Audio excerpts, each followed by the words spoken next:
Et dans le nord de la France, justement, le système D, une solution pour consommer moins de carburant.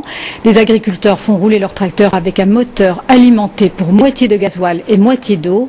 Ils ne sont pas sûrs d'être dans la légalité, mais les économies, elles, sont certaines. Reportage de Vincent Fischmann et Karine Dubois. Chez cet homme-là, ronronne un drôle de moteur qui propulse des idées à une sacrée allure.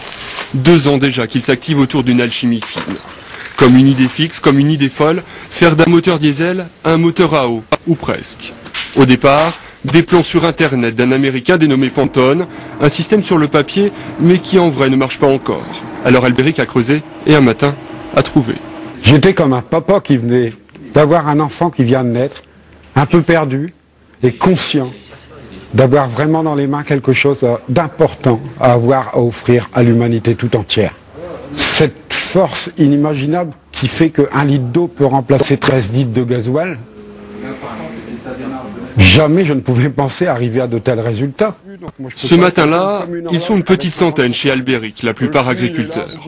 Les yeux écarquillés, sceptiques pour certains, mais curieux comme des mômes. Et puis notre inventeur officie, remplace l'or noir par un vulgaire or blanc, et voilà la machine qui pétarade à tout va.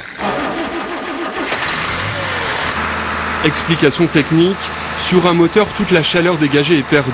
Avec ce système, on l'utilise pour chauffer de l'eau qu'on injecte dans le moteur. Économie de gasoil 50%, s'il restait des sceptiques, les voilà conquis. On se demande pourquoi est-ce qu'il n'a pas été développé avant, parce qu'il ne coûte rien. Si c'est bon pour la planète, je veux dire, c'est bon pour nous, c'est bon pour tout le monde. Si on peut économiser 50% de ce qu'on consomme sur nos exploitations, ce sera énorme. David, jeune ingénieur, a lui aussi œuvré autour de la machine. À tous les deux, ils ont bien compris le génial de leur idée, mais savent aussi qu'elle les a conduits aux frontières de la légalité. Prudents, ils nous ont donné que leur prénom et nous ont demandé de ne pas citer leur commune. Mère Nature me remercie.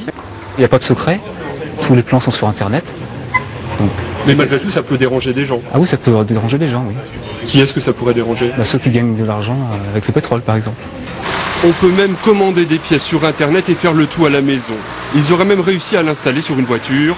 Albéric voit loin et imagine demain ses collègues rouler à l'eau. Le sillon est tout tracé.